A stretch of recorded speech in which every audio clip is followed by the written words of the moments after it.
같은 그리스, 같은 언어, 같은 신들을 섬겼습니다. 하지만 이 두 도시는 전혀 다른 인간을 만들었습니다. 한쪽은 자유를 선택했고 다른 한쪽은 전쟁을 선택했습니다. 바다의 제국 아테네, 육지의 요새 스파르타. 이 선택은 결국 27년 전쟁으로 이어집니다. 아테네 vs 스파르타, 자유를 선택한 도시와 전쟁을 선택한 국가의 27년 전쟁. 그 첫 번째 이야기, 펠로폰네소스 전쟁입니다. 먼저 서쪽 코너 아테네입니다. 아테네는 묻는 도시였습니다. 시민이 모여 토론했고 말하는 능력이 곧 힘이었습니다. 광장에서는 민회가 열렸고 극장에서는 비극과 희극이 상연되었습니다. 아테네의 힘은 바다에서 나왔습니다. 항구 피레우스와 도시를 연결하는 긴 성벽. 그 안에서 아테네는 난공불락의 요새가 되었습니다. 3단 노선이 에게해를 누볐고 동맹국의 은과 세금이 금고를 채웠습니다. 우리는 남을 모방하지 않는다. 아테네는 자유를 무기로 삼았습니다. 민주정, 해군, 그리고 확장. 바다가 있는 한 아테네는 멈추지 않았습니다.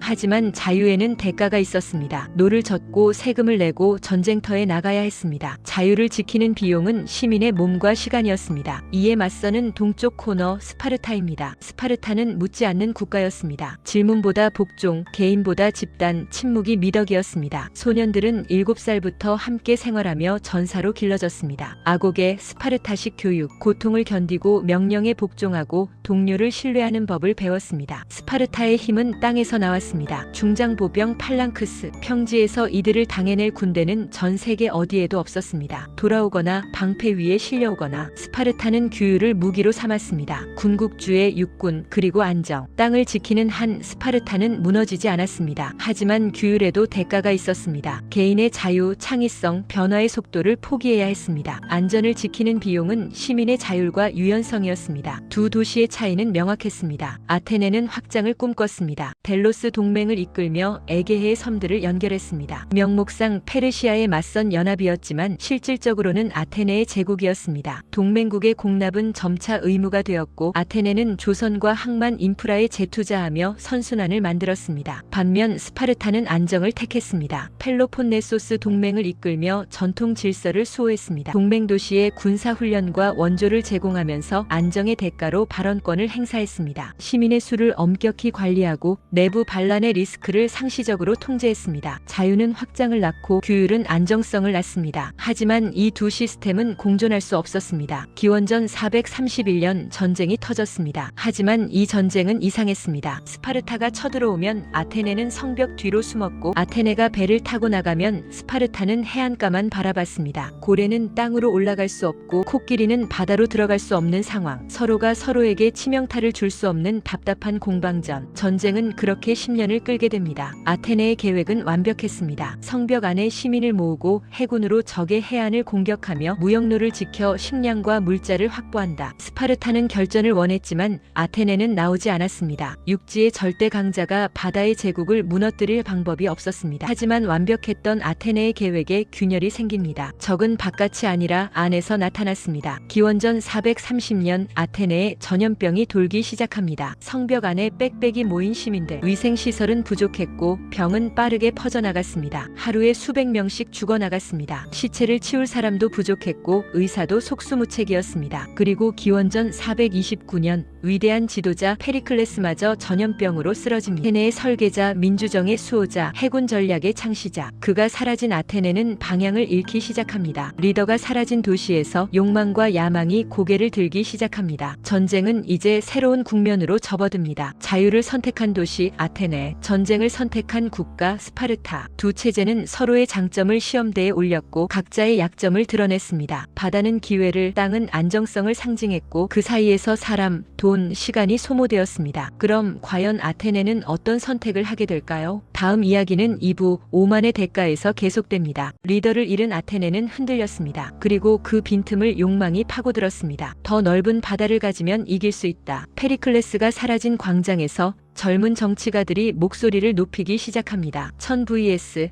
펠로폰네소스 전쟁 이후 제국의 몰락입니다. 기원전 415년 민회에 한 남자가 섭니다. 알키비아데스, 아테네의 젊은 천재. 그는 화려했고 자신감이 넘쳤고 야망이 컸습니다. 시칠리아를 점령하자. 시칠리아 지중해의 곡창지대, 그곳을 차지하면 스파르타를 고립시킬 수 있다고 주장했습니다. 민회는 열광했습니다. 승리에 취한 아테네 시민들은 더 큰 영광을 원했습니다. 하지만 이것은 도박이었습니다. 시칠리아는 너무 멀었고 정보도 부족했습니다. 적의 규모도 지형도 동맹 관계도 불분명했습니다. 그럼에도 아테네는 결정합니다. 역사상 최대 규모의 함대를 떠나보냅니다. 200척이 넘는 전함과 수만 명의 병사. 아테네의 자랑, 무적 함대였습니다. 하지만 시칠리아 원정은 처음부터 삐걱거렸습니다. 지휘관들은 의견이 갈렸습니다. 신중파와 급진파가 충돌했고 전략이 흔들렸습니다. 알키비아데스는 반역 혐의로 소환되었고 분노한 그는 오히려 적진 스파르타로 도주합니다. 아테네를 무너뜨리는 법을 알려주겠다. 배신자가 된 천재는 스파르타에게 모든 것을 털어놓습니다. 아테네의 약점, 전략, 그리고 시칠리아 원정의 실체를. 현지 상황도 최악이었습니다. 시칠리아의 도시 시라쿠사는 예상보다 훨씬 강했습니다. 스파르타는 지원군을 보냈고 아테네군은 포위되었습니다. 기원전 413년 시칠리아 앞바다. 아테네 함대는 탈출을 시도합니다. 하지만 시라쿠사군은 항구를 봉쇄했습니다.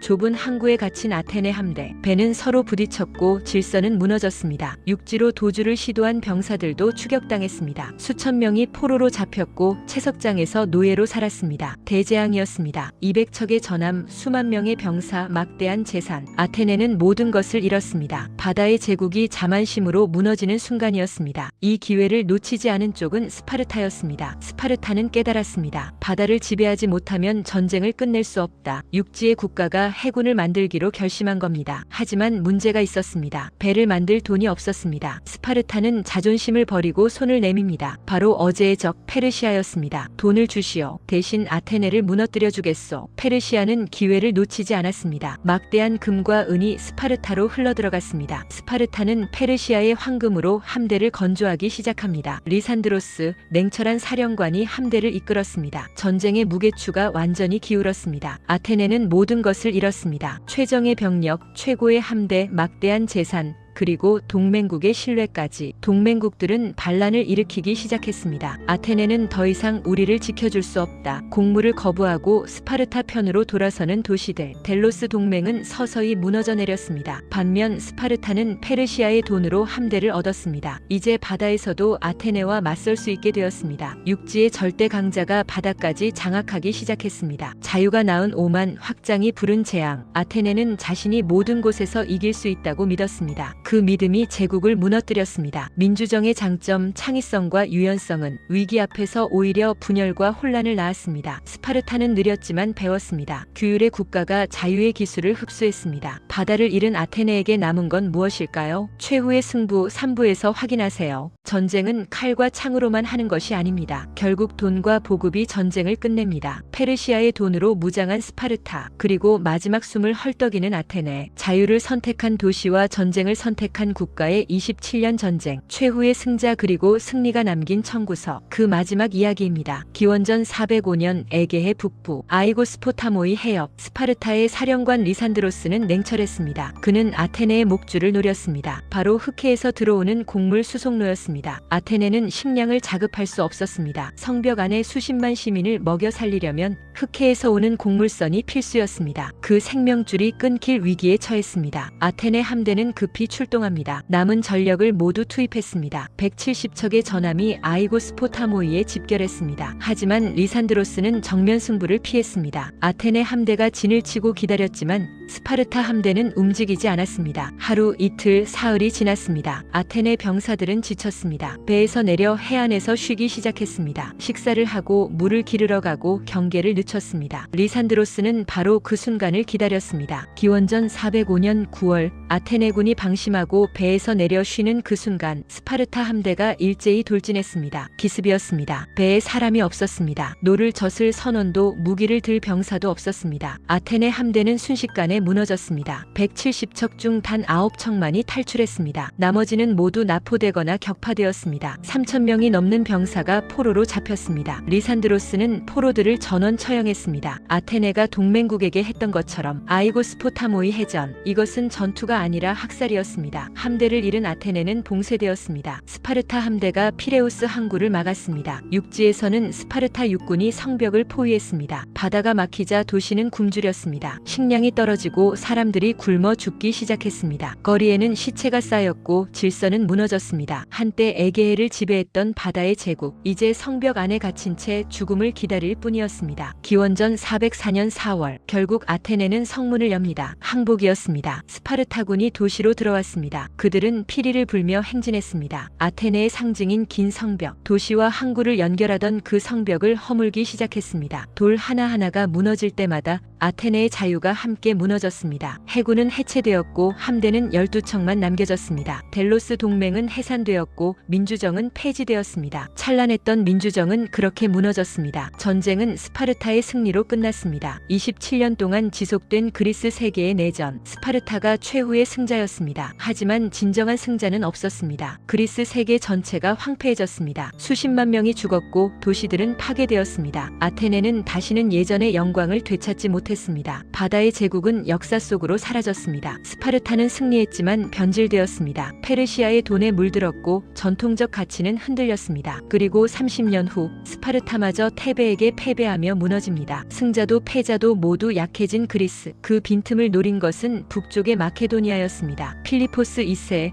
그리고 그의 아들 알렉산드로스, 그들이 그리스 전체를 정복하게 됩니다. 아테네와 스파르타 27년 전쟁의 교훈은 무엇일까요? 확장하다 무너진 아테네, 지키다 변질된 스파르타. 자유는 확장에 힘을 주지만 오만을 낳습니다. 규율은 안정을 주지만 유연성을 잃게 합니다. 전쟁은 누가 더 강한지의 문제가 아닙니다. 누가 더 오래 버틸 수 있는가, 그리고 무엇을 지킬 것인가의 문제입니다. 바다와 육지는 서로의 단점을 찌릅니다. 그래서 승자는 늘 버티는 방식을 잘 설계한 쪽이었습니다. 아테네는 졌지만 사상은 살아남았습니다. 민주주의, 철학, 예술은 인류의 유산이 되었습니다. 스파르타는 이겼지만 시스템은 확장하지 못했습니다. 군국주의는 역사의 교훈으로만 남았습니다. 27년 전쟁의 진짜 승자는 한 도시가 아니라 인류의 질문이었습니다. 자유와 안전, 우리는 무엇을 선택할 것인가?